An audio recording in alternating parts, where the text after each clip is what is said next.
আল্লাহ পাক রব্বুল আলামিন সূরাতুল কাহফের মধ্যে ডাক দেয়া বলেন, ইন্না জাআলনা মা'আল আরদি জিনাতাল লাহা লিনাবলুয়াহুম আইয়ুহুম আহসানু আমালা।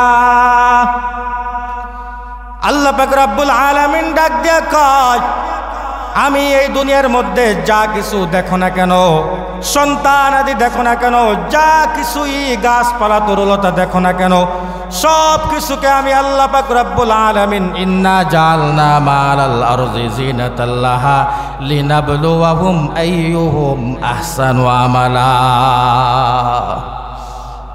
আল্লাহ পাক রব্বুল আলামিন বলতেছেন, যা কিছু দেখো না কেন, সন্তান দেখো আর এই যে গাছপালা তরুলতা দুনিয়ার মধ্যে সব কিছুই কিন্তু আমি তোমাকে পরীক্ষা করার জন্য দিয়েছি, সব কিছু পরীক্ষা করার জন্য দিয়েছি।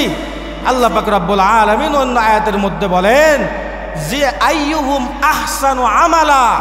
আল্লাহ পাক রব্বুল আলামিন কিন্তু আকসারু আমালার কথা বলেন নাই, যে কে বেশি আমল করে, কে বেশি আমল করে। আল্লাহ পাক রব্বুল আলামিন কিন্তু বলতেছেন যে কে উত্তম আমল করে, কি আমল করে, উত্তম আমল করে। আমরা অনেক মহিলা মা বোনেরা আছি, অনেক বাবারা আছি যে আমরা কোনোদিন নামাজ কালামের কোনো খোঁজ খবর নাই, সবে বরাতে সবে কদরে একদম জায়নামাজ নিয়া মসজিদে এমনভাবে খাবার দাবার নিয়ে আসি, ফজরের আজান দিলে তারপরে নামাজ পড়ে বাড়িতে যাই, কিন্তু অন্যদিকে অন্য দিনের কোনো খোঁজ খবর নাই। কেমন যেন মনে হয় যে আজকে সারা রাত যদি ইবাদত বন্দেগী করি পিছনের সব গুনাহ কথা মাফ হয়ে যাবে। কিন্তু আল্লাহ পাক রব্বুল আলামিন ওইটা বলেন নাই। আল্লাহ পাক রব্বুল আলামিন বলছে, বান্দা বান্দি, তোমার জন্য 5 বেলা আমি যে নামাজ দিয়েছি, এই নামাজগুলো যদি তুমি সুন্দরভাবে আহসান করে উত্তম তরিকায় পড়তে পারো, আমি আল্লাহ পাক রব্বুল আলামিন বলে দিলাম যে এই নামাজটাই তোমার জন্য যথেষ্ট হবে। কিন্তু তুমি যদি সারা দিন সারা রাত ইবাদত করো আর যদি উত্তম তরিকায় না হয়, আমি আল্লাহ পাক রব্বুল আলামিন বলে দিলাম তুমি নামাজ পড়তে পড়তে কপালে দাগ বানাইবা, নামাজ পড়তে পড়তে মৃত্যুবরণ করবা, কিন্তু তোমার এক ওয়াক্ত নামাজও আমার দরবারে কবুল হবে না, কবুল হবে না। এই জন্য বাবারা, এই জন্য আমার মায়েরা, ভালো করে শুনিয়া রাখো, এই দুনিয়ায় আসছি একদিন আমাদেরকে চলিয়া যাওয়া লাগবে, এই দুনিয়ার মধ্যে আসছি একদিন আমাদের সকলকে বিদায় নেওয়া লাগবে। ও মা, যে কথা বলতেছিলাম যে আমাকে আপনাকে সন্তান দান করেন আল্লাহ পাক রব্বুল আলামিন পরীক্ষা করার জন্য। আল্লাহ পাক রব্বুল আলামিন কিছু সন্তান দান করেন বাবাকে পরীক্ষা করার জন্য, আল্লাহ পাক রব্বুল আলামিন কিছু সন্তান দান করেন মাকে পরীক্ষা করার জন্য। আল্লাহ পাক রব্বুল আলামিন সন্তান মোটেই দেন না মা বাবাকে পরীক্ষা করার জন্য। আল্লাহ পাক রব্বুল আলামিন কিছু 80 বছর পরে সন্তান দেয় মা বাবাকে পরীক্ষা করার জন্য। ও মা, ভালো করে শুনিয়া রাখো, মুসা আলাইহিস সালামকে আল্লাহ পাক রব্বুল আলামিন যখন দুনিয়ায় আনলেন, দুনিয়ায় আনার সময় পুরা মিশরের মধ্যে ফিরাউনের রাজ্য ছিল, পুরো মিশরের মধ্যে ফিরাউনের ক্ষমতা। এমন সময় দেখতেছে যদি মুসা আলাইহিস সালাম জন্মগ্রহণ করে ফিরাউন তো তাকে মেরে ফেলবে, কারণ যে বছরটা মুসা আলাইহিস সালাম দুনিয়ার মধ্যে আসলো ওই বছরটা এমন ছিল, এই বছর যদি কোনো পুরুষ ছেলে জন্মগ্রহণ করে তাহলে ফিরাউনের আদেশ ছিল সেই পুরুষ ছেলেটাকে হত্যা করতে হবে। এখন যদি কোনো সন্তান জন্মগ্রহণ করতে চায় ধাত্রীর প্রয়োজন আছে কিনা? এলাকায় যাকে বলে ধরনী, ধাত্রীর প্রয়োজন আছে। এমন এক মুহূর্ত দেখেন, মুসা আলাইহিস সালামের মাকে আল্লাহ পাক রব্বুল আলামিন পরীক্ষা করবেন মুসা আলাইহিস সালামকে দিয়া। ধাত্রী যে, এই ধাত্রীও কিন্তু ফিরাউনের লোক, কারণ ফিরাউন ওই ধাত্রীকে নিযুক্ত করে রাখছিল এই পুরা মিশরের মধ্যে যেখানেই কোনো সন্তান জন্মগ্রহণ করবে, যেখানেই কোনো শিশু সন্তান নবজাতক শিশু জন্মগ্রহণ করবে, আমি ফিরাউনকে তুমি বলবে যে কোন বাড়িতে কোন জায়গায় শিশু সন্তান পুরুষ সন্তান জন্মগ্রহণ করেছে, তুমি ধাত্রী আমি ফিরাউনের কাছে আইসা বলে দিবে। আল্লাহ পাক রব্বুল আলামিন বলে তুমি যতই কৌশল খাটাও না কেন রে ফিরাউন, আমি আল্লাহ পাক রব্বুল আলামিন মুসা আলাইহিস সালামকে বড় করব। আমি আল্লাহ পাক রব্বুল আলামিন মুসা আলাইহিস সালামকে নবী রূপে আমি এই দুনিয়ার মধ্যে পাঠাইছি এবং নবী নিয়ে আমি দুনিয়া থেকে বিদায় নিব। ফিরাউন তুমি যতই কৌশল করো না কেন সব কৌশল বাদ পড়ে যাবে।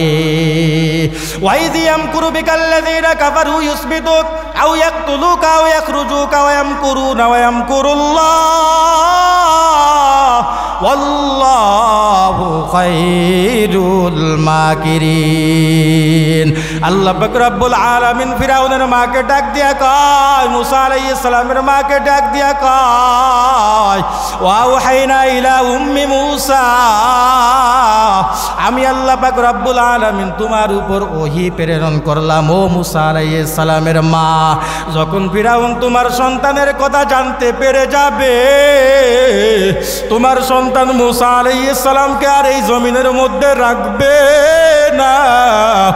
আমি আল্লাহ পাক রব্বুল আলামিন তোমাকে বলে দিলাম ও মুসার মা, যখন ফিরাউন জানতে পারবে তুমি মুসা আলাইহিস সালামকে একটি কাপড়ের মধ্যে দিয়া তোমার যে চুলা আছে চুলার মধ্যে নিক্ষেপ করে দিবে।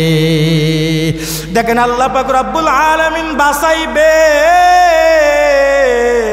যখন ফিরাউন জানতে পেরেছে যে এই বাড়িতে একটি নবজাতক শিশু জন্মগ্রহণ করেছে, ফিরাউন তার সৈন্যবন্ধদেরকে পাঠিয়ে দিয়েছে, যাও যাও যাও যাও অমুক গোত্রের মধ্যে গিয়া দেখো এক বাড়িতে একটি শিশু সন্তান জন্মগ্রহণ করেছে, যাও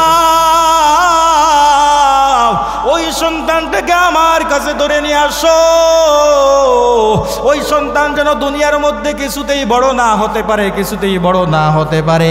আল্লাহ পাক রব্বুল আলামিন কয়, না না না না, আমি আমার নবীকে হেফাজত করব, তুমি ফিরাউন কিছুই করতে পারবে না। আল্লাহু আকবার। এই জন্য ফিরাউনের বোনকে, ফিরাউনের ওই যে স্ত্রী আছে আসিয়া,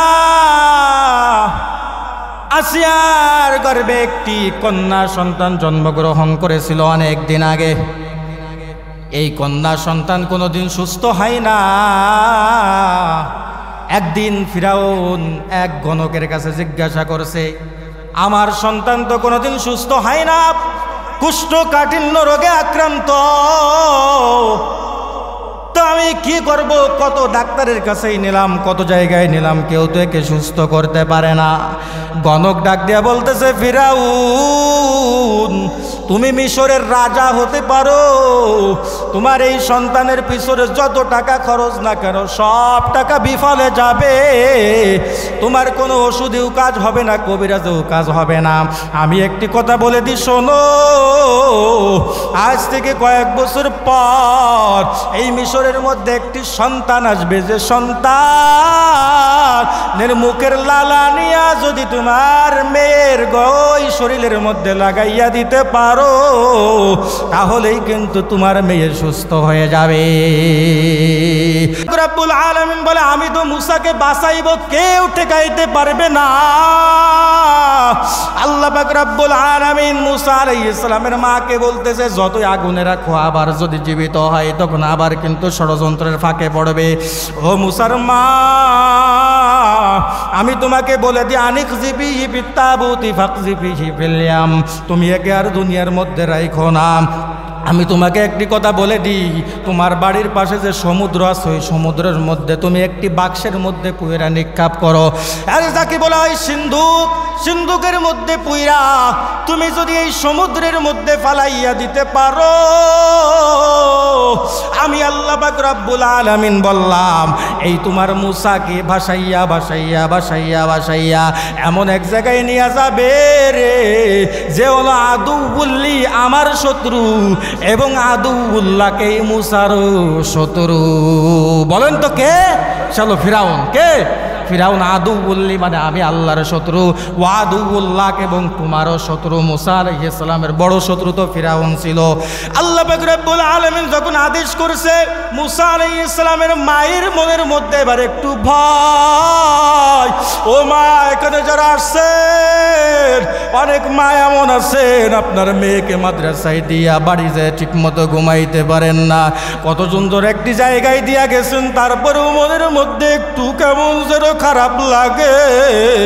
আমি বাড়িতে থাকি, আমার সন্তান বই মাদ্রাসায় রাইখা আসলাম, না জানি আমার সন্তানটা কি করতেছে। ও বাবারা, ও আমার মায়েরা, ভালো করিয়া শোনো। তাহলে মুসা আলাইহিস সালামের মায়ের কি অবস্থা, যে একটা সিন্দুকের মধ্যে পুইরা ওই নদীর মধ্যে নিক্ষেপ করতে হবে। কিন্তু আল্লাহ পাক রব্বুল আলামিন মুসা আলাইহিস সালামের মা যখন ভীতি সন্ত্রস্ত হয়েছে, আল্লাহ পাক রব্বুল আলামিন ডাক দিয়া কয়, ও মুসা আলাইহিস সালামের মা, তুমি ভয় করো না, তুমি ভয় করো না, আমি একদিন তোমার সন্তানকে আবার তোমার কাছেই ফেরত দেব। আল্লাহু আকবার। মুসা আলাইহিস সালামকে সিন্ধুকের মধ্যে পইরা ওই নদীর মধ্যে সমুদ্রের মধ্যে নিক্ষেপ করছে। আল্লাহ পাক রব্বুল আলামিন সিন্ধুককে অনুমতি দিয়েছে, বাক্সকে অনুমতি দিয়েছে, বাক্স তুমি এই সমুদ্রের মধ্যে ডুবে যেও না, এই সমুদ্র তোমাকে কিছুতেই যেন তলাইতে না পারে, তুমি ভাইসা ভাইসা যাও, আমি আল্লাহ পাক রব্বুল আলামিন দেখতেছি তুমি কোথায় যায়া উঠবা, আমি আল্লাহ পাক রব্বুল আলামিন তোমাকে হিফাজত করব। এই দিক দিয়ে মুসা আলাইহিস সালামের মায়ের তো একটু ভয় ভিতরে থেকে গেছে, কারণ আদরের সন্তান নদীর মধ্যে ফেলাইয়া দিলাম। মুসা আলাইহিস সালামের মা তার বোনকে বলতেছে, তুমি একটু নদীর কিনারা দিয়া যাও, দেখো তো কোন জায়গায় যাইয়া ওঠে। মুসা আলাইহিস সালামের বোন নদীর কিনারা দিয়ে দৌড়ায়, আর মুসা আলাইহিস সালাম সিন্ধুকের মধ্যে নদীর মধ্যে দিয়া ভাইসা যায়, আর মুসা আলাইহিস সালামের মায়ের চক্ষু দিয়া শুধু পানি পড়ে, আর আল্লাহকে ডাক দেয়া বলে, মালিক, আমার এই ভাইয়ার যদি আজকে কিছু হইয়া যায়, আমি মুসার বোন কিছুতেই সহ্য করতে পারবো না, আমার মা কিছুতেই সহ্য করতে পারবে না গো মালিক। কিন্তু আল্লাহ পাক রব্বুল আলামিন বলে, ও মুসার বোন, তুমি যতই ভয় পাও না কেন, আমি আল্লাহ মুসাকে কিছুতেই মারতে দিব না। মুসা আলাইহিস সালাম নদীর মধ্যে ভাসতে ভাসতে ভাসতে ভাসতে ভাসতে ভাসতে একটা কিনারায় যাইয়া উপস্থিত। এদিক দিয়া ফিরাউন আর তার স্ত্রী আসিয়া আলাইহিস সালাম, ওনারা দুইজন আয়েশা, ওই যে একদিন এক গণক বলছিল যে একটি সন্তান জন্মগ্রহণ করবে, এই নদী দিয়া ভেসে আসবে, এবং দিনটা হবে সোমবারের দিন, সকালবেলা যখন সূর্য উদিত হবে তখন এই নদী দিয়া সমুদ্রের মধ্য দিয়া একটি বাক্স ভেসে আসবে, ওই বাক্সটা যদি তুমি খুলতে পারো, আর ওই বাক্সের মধ্যে একটি ফুটফুটে সন্তানের লালা যদি তোমার মায়ের শরীরে লাগাইতে পারো, তোমার মা কিন্তু সুস্থ হয়ে যাবে। আর দিনটা সোমবারের দিন সকালবেলা ফিরাউন এবং তার স্ত্রীকে নিয়ে ওই নদীর কিনারায় হাজির হয়ে গেছে। ফিরাউনের স্ত্রী আসিয়া আলাইহিস সালাম তাকাইয়া দেখে কোত্থেকে যেন একটি বাক্স ভেসে আসতেছে। তখন ডাক দিয়া বলে, ফিরাউন, ওই যে আপনি যে বলছিলেন অনেক দিন আগে এই নদী দিয়া একটা সিন্ধুক ভেসে আসবে, ওই যে দেখেন মনে হয় সিন্ধুকটা ভেসে আসতেছে। যখন সিন্ধুক আইসা আইসা বেড়বে না ফিরাউনের সামনেই বেড়ছে। ফিরাউনের সামনে যখন বেড়ছে, ফিরাউন সিন্ধুকটা যখন উঠাইছে, উঠাইয়া সিন্ধুক খুলে দেখে রে ফুটফুটে এক সন্তান। আসিয়া আলাইহিস সালাম দেখে বলতেছে, ফিরাউন, আপনি যে অনেক দিন আগে গণকের কাছ থেকে শুনছিলেন এই যে সেই সন্তান, আজকে যদি এই সন্তানের মুখের লালা নিয়া আমার সন্তানের শরীরের মধ্যে লাগাইয়া দিতে পারি, আমার সন্তান কিন্তু সুস্থ হয়ে যাবে। কিন্তু ফিরাউন যখন ওই সন্তানকে দেখছে, দেখেই চালাক মানুষ তো বুঝে ফেলছে, না না এর মধ্যে কোনো কাহিনী আছে, না না এর মধ্যে কোনো কাহিনী আছে। তখন সে বলতেছে, না না না, এই সন্তানকে আমি যদি আমার বাড়িতে উঠাই, আমি তো জানতে পারি একদিন মনে হয় এই সন্তানে আমার প্রধান শত্রুতে পরিণত হবে। ও আসিয়া, না না, নেওয়া যাবে না। কিন্তু আল্লাহ পাক রব্বুল আলামিন বলেন, ওয়াইয ইয়ামকুরু বিকাল্লাযীনা কাফারু ইউসবিতুকা আও ইয়াকতুলুকা আও ইয়াখরুজুকা ওয়া ইয়ামকুরুনা ওয়া ইয়ামকুরুল্লাহ ওয়াল্লাহু খায়রুল মাকিরিন। আল্লাহু আকবার। আল্লাহ পাক রব্বুল আলামিন ডাক দিয়ে কয়, ফিরাউন তুমি যতই শত্রুতা করো না কেন, আমি আল্লাহ পাক রব্বুল আলামিন তোমার কাছে পাঠাইয়া দিয়েছি। আমি আল্লাহ পাক রব্বুল আলামিন তোমার মাধ্যমেই একে লালন পালন করব। তাহলে আল্লাহ পাক রব্বুল আলামিন সন্তান দিয়াও পরীক্ষা করতেছেন, সন্তান না দিয়াও পরীক্ষা করেন। কেমন দেখেন তো মুসা আলাইহিস সালামের মায়ের কি অবস্থা ওই সময়। এক হলো সন্তান, দুই হলো প্রথমে চুলার মধ্যে রাখলেন, ওইখান থেকে উঠাইয়া আবার সমুদ্রের মধ্যে ফালাইয়া দিলেন। কই যাবে কই যাবে, কোনো জায়গা, কোনো তার জায়গা নির্ধারণ নাই। আল্লাহ তাআলা বলছে তো সন্তানকে দিনের জন্য সে ওই সমুদ্রের মধ্যে নিক্ষেপ করছে। এই জন্য আমরা অনেক সময় দেখি আমার সন্তানদেরকে আমরা বিভিন্নভাবে লালন পালন করি, কিন্তু বাড়ি ছাড়া করতে চাই না, ঠিক না? যে আমার সন্তান আমার কাছে থাকবে, আমার সন্তান আমার কাছে থেকে বড় হবে। তো আমার সন্তান যদি আমার কাছে থেকে বড় হয়, তাহলে সে অন্য কোনো কেউ তার শত্রুতা করতে পারবে না, কিছু করতে পারবে না। কিন্তু আল্লাহ পাক রব্বুল আলামিন মুসা আলাইহিস সালামের ঘটনা দিয়া বলতেছে, সন্তান তুমি নিজের কাছে রাইখা লালন পালন করবা, এরকম হবে না। তুমি যদি আল্লাহর খাঁটি বান্দি হতে চাও, অবশ্যই অবশ্যই তোমাকে ত্যাগ ও তিতিক্ষা করা লাগবে, ঠিক না বেঠিক? ত্যাগ ও তিতিক্ষা ছাড়া সন্তান মানুষ হবে না। কারণ আজ যদি তুমি আমার কথা না শুনতা, এই মুসা আলাইহিস সালামকে তোমার কাছে রেখে দিতা, আমি বলছি তুমি সমুদ্রের মধ্যে নিক্ষেপ করো, তুমি যদি বলতা না না সমুদ্রের মধ্যে নিক্ষেপ করলে আমার সন্তান বাঁচবে না, আজকে কিন্তু তোমার সন্তানও এরকম বড় নবী, এরকম প্রসিদ্ধ, পুরা বিশ্বের মধ্যে মানুষ তাকে চিনত না, এবং তুমিও কিন্তু আমার খাঁটি বান্দি হতে পারতে না। এই জন্য আমার মায়েরা ভালো করে বুঝতে হবে যে সন্তান আল্লাহ পাক রব্বুল আলামিন নিয়ামত স্বরূপ দিয়েছেন, এবং এই সন্তানকে যদি মানুষের মতো মানুষ বানাইতে পারি, আল্লাহ পাক রব্বুল আলামিন কিন্তু একদিন এই সন্তানের কারণেই আল্লাহ পাক রব্বুল আলামিন আমাকে আপনাকে জান্নাতের ফয়সালা করবে, ঠিক না বেঠিক? এই জন্য আমার মাদেরকে বলবো, ও মা ভালো করে শুনিয়া রাখেন, এই সন্তানে কিন্তু একদিন আপনাকে জান্নাতের মধ্যে নেবে, ঠিক না বেঠিক? ও মা, আগের দিনও একটি ঘটনা দেখতেছিলাম, সন্তান যদি মানুষের মতো মানুষ না হয়, সন্তান যদি গরু হয়, সন্তান যদি অমানুষ হয়, তাহলে কেমন যে জ্বালা। এক সন্তান তার মা এবং বাবাকে ঘরের মধ্যে রাইখা তালা মেরে ওই মাকে এবং বাবাকে বলছে, টাকা গোছাও, আমি আসতেছি। যদি তুমি টাকা না গোছাইয়া আমাকে মোটর সাইকেল কিনে না দিতে পারো, তাহলে কিন্তু তোমাকে আমি ওইখান থেকে ফিরে এসে জবাই করে দিব। আল্লাহর কি কারিশমা! আল্লাহ পাক রব্বুল আলামিন বলে, সন্তান তোমাকে এই দুনিয়ায় আমি জীবিত রাখবো না, তোমাকে আমি এই দুনিয়া থেকে লাঞ্ছিত অবস্থায় নিয়ে যাব। তুমি মা বাবার সাথে নাফরমানি করছো, আল্লাহ পাক রব্বুল আলামিনের কি কারিশমা! বাবা মা এখনো ঘর থেকে বের হইতে পারে নাই, তালা মারা অবস্থায় আছে। হায়রে, ওই যশোরের ওইদিকে যখনই মোটর সাইকেল দিয়া গেছে, আল্লাহ পাক রব্বুল আলামিনের কি কারিশমা! মোটর সাইকেল দিয়া ওই সন্তান অ্যাক্সিডেন্ট করে মারা গেছে। এদিক দিয়া মা বাবা, কি দয়ার মা বাবা, বলতেছে, আরে আমাদেরকে যাই করুক না কেন মোটর সাইকেল একখান কিনেই দিতাম না, কিন্তু আল্লাহ পাক রব্বুল আলামিন যদি আমার সন্তানকে আমার সামনে বাঁচাইয়া রাখতো। ও মা বাবারা, ও বাবারা, ভালো করে শুনে রাখো, ও মা, এই সন্তানকে যদি মানুষের মতো মানুষ না বানাইতে পারি, পারি, কাল কিয়ামতের ময়দানেও কিন্তু ধরা খেয়ে যাব। এই সন্তান যদি উলট পালাট করে বেড়ায়, বিভিন্ন জায়গায় বিভিন্ন কর্মকাণ্ড করে বেড়ায়, কাল কিয়ামতের ময়দানে আল্লাহ পাক রব্বুল আলামিন বলবে, আমি তো তোমাকে সন্তান দিয়েছিলাম নিয়ামত স্বরূপ, আমি আল্লাহ পাক রব্বুল আলামিন তোমাকে সন্তান দিয়েছিলাম, তুমি তাকে মানুষের মতো মানুষ বানাইবে, বড় আলেম বানাইবে। আজকে কিয়ামতের ময়দানে দেখো অনেক মা বাবার মাথার মধ্যে মুকুট।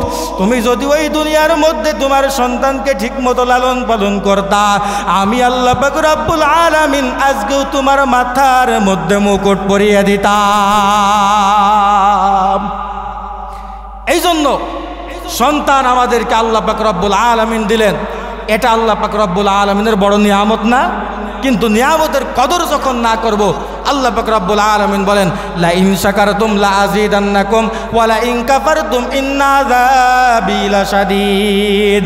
আল্লাহ পাক রব্বুল আলামিন ডাক দিয়ে কয়, দুনিয়ার মধ্যে আমি বিভিন্ন নিয়ামত দিয়েছি তোমাকে, তার মধ্যে একটি নিয়ামত হলো সন্তান দিয়েছি। তুমি যদি শুকরিয়া আদায় ঠিক মতো না করতে পারো, আমি আল্লাহ পাক রব্বুল আলামিন কিন্তু একদিন তোমার এই নিয়ামতকে ছিনিয়ে নিব। আমি আল্লাহ পাক রব্বুল আলামিন তোমাকে যখন নিয়ামত ছিনাইয়া নিব, শুধু নিয়ামত ছিনাইয়া নিব না, কাল কিয়ামতের ময়দানে তোমাকে জাহান্নামের মধ্যে নিক্ষেপ করলো। ও মা, ও আমার বাবারা যারা এখানে আসছেন, ভালো করে শুনিয়া রাখেন, এই দুনিয়ায় আমি আপনি আসছি, দুনিয়া থেকে কিন্তু একদিন যাওয়া লাগবে কি লাগবে না? এই দুনিয়া থেকে কিন্তু একদিন চলিয়া যাওয়া লাগবে। ও বাবারাও, আমার মায়েরা, বড় বড় বিল্ডিং বানাইলাম, ওই সন্তানদেরকে বড় বড় বড় বড় শিক্ষিত বানাইলাম, কিন্তু আল্লাহর জন্য কিছুই করতে পারলাম না, আল্লাহ তাআলাকে দিনে একবার ডাকলাম না। ও বাবারা, ভালো করে শুনিয়া রাখো, আল্লাহ পাক রব্বুল আলামিন যেদিন ডাক দিবে, আরে চক্ষু যেদিন বন্ধু হয়ে যাবে বা বন্ধু হওয়ার উপক্রম হবে, ও বাবারা সেদিন শুধু আফসোস করবা, যদি এই দুনিয়া থেকে আমি একটু ভালো কাজ করিয়া যাইতে পারতাম, যদি আমার সন্তানটাকে মানুষের মতো মানুষ বানাইয়া যাইতে পারতাম। ও মা, তুমি তো বড় কিছু হইতে পারো না, আলেমা হইতে পারো না, আলেম হইতে পারো না, কিন্তু মা, তুমি দুনিয়া থেকে যাওয়ার পরে তোমার সন্তান, তোমার সন্ততি যদি কবরের পাশে একটু যাইয়া দাঁড়াইয়া যায়, আমার মা আমাকে না খাওয়াইয়া মানুষের মতো মানুষ বানাইছে, আমার মা আমাকে মানুষ বানাইতে যাইয়া যে কত কষ্ট করছে, আমার মা আমাকে মানুষ বানাইয়া যাইয়া যে কত যে কষ্ট করছে, পরের বাড়ি থেকে কত কাজ কইরা কইরা আমাকে টাকা পয়সা দান করছে, ওই কবরের পাশে দাঁড়াইয়া যদি একটু সূরা ইয়াসিন পড়া পড়া পড়া পড়া তোমার জন্য দোয়া করে, ও মা, এই দুনিয়া থেকে যাওয়ার পরে ওই সন্তান যদি তোমার জন্য হাত উঁচু করে, রব্বির হামহুমা কামা রব্বায়ানি সগীরা, রব্বির হামহুমা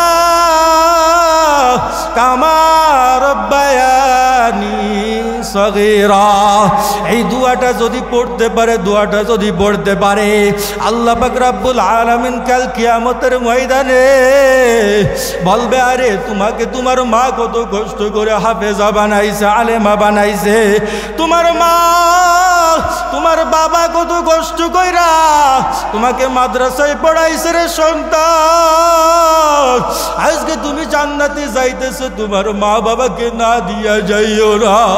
ওই সন্তান মা বাবার জন্য আল্লাহর কাছে ফরিয়াদ করবে, মালিক, দুনিয়ায় শুনছিলাম যদি আপনি হাফেজা হইতে পারি 10 জনকে নিয়ে জান্নাতে যাইতে পারবো, যদি আলেমা হইতে পারি আর 10 জনকে নিয়ে জান্নাতে যাইতে পারবো।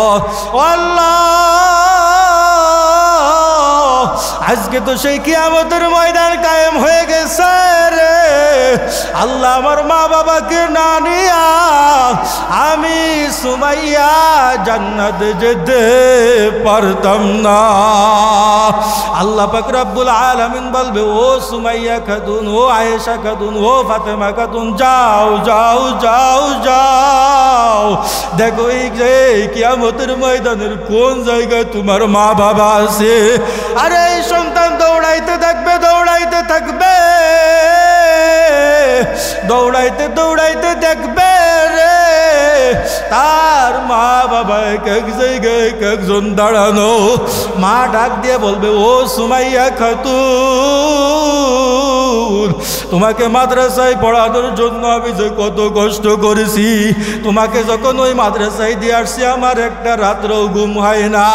তোমাকে যখন মাদ্রাসায় দেওয়াইছি আমি ঠিক মতো খানাও খাইতে পারি নাই। হে সুমাইয়া খাতুন, আমাকে রাইকা কই যাও? আমাকে না নিয়া তুমি জান্নাতে যাইও না। সুমাইয়া খাতুন ডাক দিয়ে বলবে, মা আমি আল্লাহ পাক রব্বুল আলামিনের কাছ থেকে অনুমতি নিয়ে আসছি। আল্লাহ পাক রব্বুল আলামিন তো বলেই দিছে আমি 10 জনকে নিয়ে জান্নাতে যাব। ও মা, তোমার কোনো ভয় নাই, চলো চলো চলো আমার সাথে হাসতে হাসতে জান্নাতের মধ্যে চলো। ও মা, ও বাবারা যারা এখানে আসছেন রে বাবা, ও আমার মায়েরা লস করেন নাই, লস করেন নাই। আল্লাহু আকবার। যেদিন আমার চক্ষু বন্ধ হয়ে যাবে কবরে যাওয়ার পরে কিন্তু 3টা প্রশ্ন হবে, মান দীনুকা ওয়া মান নাবিয়ুকা ওয়া মার রব্বুকা। আল্লাহ পাক রব্বুল আলামিন দুনিয়ায় থাকাকালীনে কিন্তু 3টি প্রশ্ন করে দিয়েছেন, প্রশ্নের উত্তরও কিন্তু দিয়ে দিয়েছেন। দুনিয়ার যত হল আছে না কেন, আরে হলে যাওয়ার আগে কোনো মাস্টার কিন্তু প্রশ্ন ফাঁস করে না, উত্তরও কিন্তু ফাঁস করে না। আল্লাহ পাক রব্বুল আলামিন প্রশ্নও ফাঁস করে দিয়েছেন, উত্তরও ফাঁস করে দিয়েছেন। আরে কবরে যাওয়ার পর 3টি প্রশ্ন করবে, মান দীনুকা ওয়া মান নাবিয়ুকা ওয়া মার রব্বুকা। আরে সেদিন যদি 3টি প্রশ্নের উত্তর সঠিক মতো দিতে পারি, আল্লাহ পাক রব্বুল আলামিন ফেরেশতাদেরকে পাঠাইয়া দিবে, যাও আমার এই বান্দা বান্দিকে জান্নাতের ফয়সালা করিয়া দাও। আমার এই বান্দা বান্দির কবরের মধ্যে জান্নাতের বিছানা বিছাইয়া দাও। আমার এই বান্দা বান্দির কবরের মধ্যে জান্নাতের বাতির ব্যবস্থা করিয়া দাও। আর এখান থেকেই তো শান্তি শুরু, শান্তি শুরু। কিয়ামতের ময়দান যখন কায়েম হইয়া যাবে, আল্লাহ পাক রব্বুল আলামিন সব থেকে বড় একটি কঠিন জায়গা দিয়ে রাখছেন, ফুলসিরাত। এই ফুলসিরাত কেমন হবে মুফাসসিরিনে কিরাম তাফসীর করেছেন, এই মাথার যে চুল আছে এই চুলের থেকেও কিন্তু চিকন হবে ফুলসিরাত। ও বাবারা, আমার মারা, যদি ইমানদার হইয়া মাওলার কবরে যেতে পারো, ওই ফুলসিরাত কিন্তু ঠিক মতো দৌড়াইয়া দৌড়াইয়া পাড়ি দিতে পারবা। আর খুদার আকাশটা যদি বেঈমান হইয়া কবরে যাও, ওই ফুলসিরাত কিন্তু পাড়ি দেওয়ার কোনো সুযোগ থাকবে না। ও মা, ও আমার বাবারা, ওই কাল কিয়ামতের ময়দান কেমন যে কঠিন হবে, কেমন যে কঠিন হবে। খুদার আকাশটা যদি বেঈমান হইয়া কবরে যায়, ওই ফুলসিরাত যখন পাড়ি না দিতে পারবো, ওই ফুলসিরাতের নিচেই শুধু আগুন আর আগুন। ওই ফুলসিরাতের নিচেই শুধু আগুন আর আগুন। ওই ফুলসিরাতের নিচেই যখন পড়িয়া যাব, আর আগুনের মধ্যে তলাইয়া যাব, আগুন শুধু উপরে আনবে আবার আগুনের তলদেশে নিয়ে যাবে, উপরে আনবে আবার তলদেশে নিয়ে যাবে। হায়রে, ফুলসিরাতের ওইখান থেকেই তো আযাব শুরু হইয়া যাবে, আযাব শুরু হইয়া যাবে। জাহান্নামের আগুন যে কেমন কঠিন। ও আমার মায়েরা, আমার বাবারা, দুনিয়ার সামান্য আগুন যদি শরীরে লাগে সহ্য করতে পারো না, কিন্তু জাহান্নামের কেমন যে আগুন। জাহান্নামের দূর থেকে আগুনের তাপে আপনার মাথার মগজগুলো টকবক করতে থাকবে, মাথার মগজগুলো ওই জমিনের মধ্যে পড়িয়া যাবে। শরীরের এত পরিমাণ ঘাম হবে যে ঘামের মধ্যে আপনি হাবুডুবু খাইতে থাকবেন। ও মা, আজকে চুল সাইডা দিয়া কোথায় যে দৌড়াও, আজকে মুখ খুইলা কোথায় যে বাজার ঘাটে বিভিন্ন জায়গায় দৌড়াও, হাত খুইলা খুইলা খুইলা খুইলা বাজার ঘাটে মার্কেট করতে যাও। কাল কিয়ামতের ময়দানে এক একটা চুল এক একটা সাপে পরিণত হবে। আইরে এক একটা চুল যখন সাপে পরিণত হবে, এক একটা ধ্বংসন করবে, আপনি 70 গজ মাটির নিচেই চলিয়া যাবেন। ও মা, আপনি হাতের মধ্যে পায়ের মধ্যে নখপালিশ লাগাইয়া আপনি পরপুরুষদেরকে দেখাইয়া বড়ান। ও মা,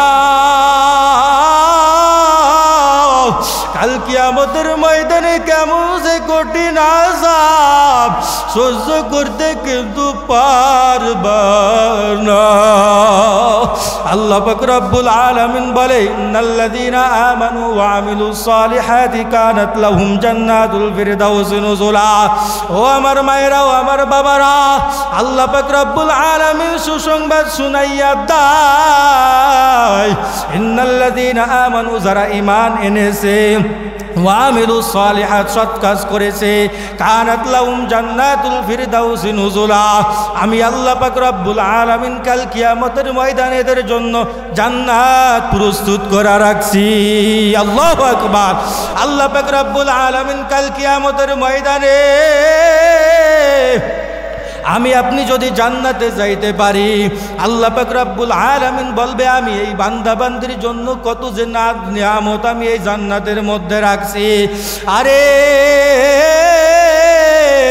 আমার ওই বান্দা বান্দির বাড়ির পার্শ্বের বাড়ি ছিল ধনী, তারা ঠিক মতো বড় বড় মাছ কিনায় না খাইছে।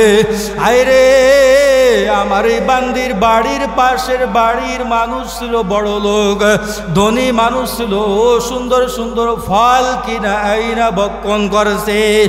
আরে সেদিন আমি আল্লাহ পাক রব্বুল আলামিনের কাছে বলছিল, মালিক, আমাকে তুমি ঠিক মতো টাকা পয়সা দাও নাই, ধন দৌলত দান করো নাই, আমি একটু তোমার কাছে চাই,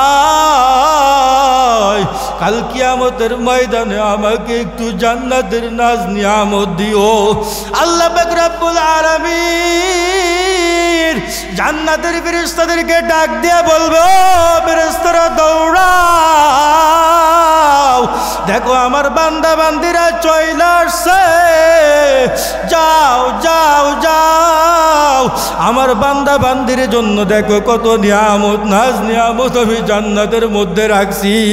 যখনই বান্দা বান্দিরা কিছু খাইতে চাইবে, আসমান দিয়ে আকাশ দিয়া বড় বড় বড় বড় পাখি উড়া যাইবে, উপর দিকে তাকাইয়া বলবে, যদি এই পাখির গোশত একটু খাইতে পারতাম।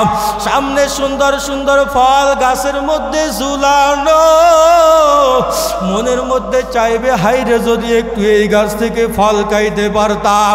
আল্লাহ পাক রব্বুল আলামিন ফেরেশতাকে ডাক দিয়ে বলবে, ফেরেশতা যাও যাও যাও যাও যাও, আমার এই বান্দা বান্দি দুনিয়ায় কত কষ্ট করছে, আজকে কষ্ট করতে দিতে পারবো না। ও ফেরেশতারা যাও, আমার বান্দা বান্দি যা খাইতে চায় তুমি তার সামনে নিয়া তাই পেশ করিয়া দাও। হায়, জান্নাতের নাজ নিয়ামত কেমন হবে রে বাবা। ও আমার মায়েরা, ভালো করে শুনিয়া রাখো, আল্লাহ পাক রব্বুল আলামিন হুর গেলমানদেরকে প্রস্তুত কইরা রাখছে। কেমন হবে সেই হুর? আরে তাফসীরের মধ্যে বিভিন্ন জায়গা আসছে, এক একটা হুরের শরীরের মধ্যে 70 পটি কাপড় পরিধান করানো হবে, এবং এই 70 পটি কাপড়ের মধ্য দিয়া, গোশতের মধ্য দিয়া শরীরের মধ্যে যে শিরা উপশিরা চলাচল করে, ওই শিরা উপশিরার মধ্য দিয়া রক্ত প্রবাহিত হয়।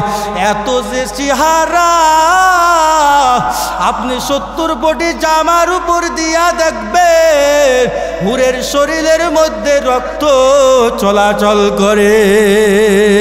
আল্লাহ পাক রব্বুল আলামিন বলে, এই হুর গেলমানরা কেমন হবে? দুনিয়ার মধ্যে যদি এই হুর গেলমানদের একটু আঙ্গুলের মাথাও যদি রাখতো, এই পুরা জমিন এত আলোকিত হইতো যে আলোকিত হওয়ার কারণে মানুষের দৃষ্টি হারাইয়া ফেলতো। আরে হুর গেলমানরা কেমন হবে? এই দুনিয়ার মধ্যে যদি মুখের এক ফোঁটা লালা ফেলতো, পুরো এই জমিনে এত পরিমাণ ঘিরান হইতো, মানুষ পাগলের মতো ছুটাছুটি করত। ও আমার মা, দুনিয়া কিছুই না রে মা। এই দুনিয়ায় আসছো একদিন, কিন্তু সাদা কাপড় পরে অন্ধকার কবরে চলিয়া যাওয়া লাগবে। সন্তান সন্ততি সব কিছুই কিন্তু দুনিয়ার মধ্যে পড়িয়া থাকবে। কত বড় বড় বড় বড় রাজা বাদশারা চলিয়া গেল। ভারতবর্ষের ওয়াসেক মিল্লা রহমাতুল্লাহ আলাইহি বড় রাজা ছিলেন। এই ওয়াসেক বিল্লাহ রহমাতুল্লাহ আলাইহি যখন মৃত্যুবরণ করছে, মৃত্যুবরণ করার পর কাফনের কাপড় যখন পরাইছে, কাফনের কাপড়টা নিয়া খাটলার মধ্যে শুয়াইয়া যখন জানাজার সামনে আনছে, জানাজার সামনে যখন আনছে, আরে মাথার দিকে তাকাইয়া দেখে চোখের উপর যেন কি নাড়াচাড়া করে। আরে সকলেই তো দেখা ভয় পেয়ে গেছে, কি অবস্থা ওয়াসেক বিল্লাহর, কি অবস্থা। এই পুরা দেশের রাজা ওয়াসেক বিল্লাহর চক্ষুর উপর কি নাড়াচাড়া করে। সবাই ভয়তে ছুটাছুটি করছে, ছুটাছুটি করছে। আরে ইমাম সাহেব তো মাওলানা মানুষ, কাফনের কাপড় যখন সরাইছে, সরাইয়া দেখে রে দুইটা ইঁদুর চক্ষু দুইটাই খাইয়া ফেলেছে, দুইটা ইঁদুর চক্ষু দুইটাই খেয়ে ফেলেছে। ইমাম সাহেব সকল প্রজাদেরকে ডাক দিয়ে কই, দৌড়াইও না, দৌড়াইও না, ও বাদশারা দৌড়াইও না, ও প্রজারা দৌড়াইও না, আসো আসো আসো আসো। এই ওয়াসেক বিল্লাহর চক্ষুর দিকে তাকাইলে ভয় পাইতাম। এই ওয়াসেক বিল্লাহর চক্ষু এত লাল ছিল, সব সময় মানুষ দেখলে ভয় পাইতো। আজকে দেখো ওয়াসেক বিল্লাহর কি অবস্থা। আইরে দুনিয়ায় তাকা কালিরি, ওয়াসেক বিল্লাহর চক্ষু দুইটা ইঁদুরে খাইয়ে ফেলছে। ও বাবারাও, আমার মায়েরা, এই দুনিয়ায় যতই তুমি রাজাগিরি করো না কেন, যতই তুমি বড়গিরি করো না কেন, যতই যাই করো না কেন, আমার মালিক যেদিন তোমাকে ধরবে, সেদিন কিন্তু কোথাও পালানোর জায়গা বাবারা। ও বাবারা, ভালো করিয়া শুনো, এই দুনিয়া ক্ষণস্থায়ী, দুনিয়ার মধ্যে বেশি দিন থাকা যাবে না। অনেকে 60 বছর 70 বছর হায়াত পেয়েছেন, অনেকে কিন্তু 80 বছর পর্যন্ত হায়াত পেয়েছেন। কাল কিয়ামতের ময়দানে আল্লাহ পাক রব্বুল আলামিন যখন বলবে, আমি তোমাকে 80 বছরের নিয়ামত দিয়েছিলাম, কি আনছো, কি আনছো, কি আনছো, আমার জন্য কি করছো? তখন যদি তুমি বলো, আল্লাহ আমি তো কিছু আনতে পারি না, আমাকে আল্লাহ আর একটু দুনিয়ার মধ্যে পাঠাইয়া দিন, আমি দুনিয়ার মধ্য থেকে জান্নাতের এই আখিরাতের সামান নিয়ে আবার আসতেছি। আল্লাহ পাক রব্বুল আলামিন বলবে, না না না, আমি তোমাকে দুনিয়ার মধ্যে 80 বছরের সময় দিছি। 5 বেলা মুয়াজ্জিন সাহেব মসজিদের মধ্যে হাইয়া আলাস সালাহ, হাইয়া আলাল ফালাহ বলে ডাক দিয়েছে, তুমি একদিনও তার মুয়াজ্জিনের ডাকে সাড়া দাও না। আমি তোমাকে জান্নাতে নেওয়ার জন্য নবীকে প্রেরণ করেছিলাম। নবী করিম সাল্লাল্লাহু আলাইহি ওয়াসাল্লাম জান্নাত জাহান্নামের কত যে বিবরণ দিছে। উলামায়ে কেরাম বিভিন্ন জায়গায় মাদ্রাসা কইরা, বিভিন্ন জায়গায় মসজিদ কইরা তোমাদেরকে দিনের জন্য ডাকছে। সেদিন তোমরা শুনো না,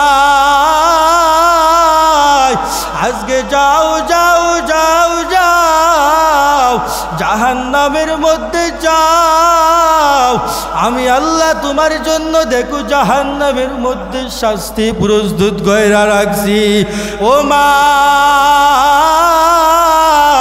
আজকে এই তালিম থেকে আজকের এই মাহফিল থেকে একটি নিয়াত করে নেন রে মা আজ থেকে আর কোনোদিন নামাজ কাজা করব না আজ থেকে আর কোনোদিন বেপরদায় চলবো না আজ থেকে আর কোনোদিন পরপুরুষের সাথে কথা বলবো না আজ থেকে আর কোনোদিন আল্লাহর নাফরমানি করব না ও মা নবীজি যখন মিরাজে গেলেন দেখলেন জাহান্নামের মধ্যে অধিকাংশ মহিলারাই জ্বলতেছে ফেরেশতাদেরকে জিজ্ঞাসা করে এখানে অধিকাংশই মহিলারা কেন তখন বলে এই মহিলারাই হলো বেশি অপরের গীবত করে এই মহিলারাই বেশি হলো বেপরদায় চলাচল করে আজকে কি যে অবস্থা ও মা কবরে যাওয়ার পর থেকে কিন্তু শাস্তি শুরু হয়ে যাবে ও মা একটা কথাই বলে যায় ওই কবর এবং জাহান্নামের শাস্তি যদি সহ্য করতে পারো যেভাবে ইচ্ছা সেইভাবেই চলাফেরা করো কিন্তু কবর এবং জাহান্নামের শাস্তি যদি সহ্য করতে না পারো তাহলে দ্রুতই ফিরে আসো আজকে থেকেই নিয়াত কইরা নাও এখন থেকে নিয়াত করো আর নামাজ কাজা করব না রোজা কাজা করব না আল্লাহর নাফরমানি করব না যদি কাটে নিয়াত থাকে রে মা একটু আল্লাহর সামনে দুইটি হাত উঁচু করে দেখাইয়া দেয় যারা যারা আছেন সকলে আল্লাহকে দুইটি হাত উঁচু করে দেখাইয়া দেন আজ থেকে আর কোনোদিন নামাজ কাজা করব না বেপরদায় চলাচল করব না আল্লাহ পাক রব্বুল আলামিন আমাদের সকলকে আমল করার তৌফিক দান করেন আল্লাহ পাক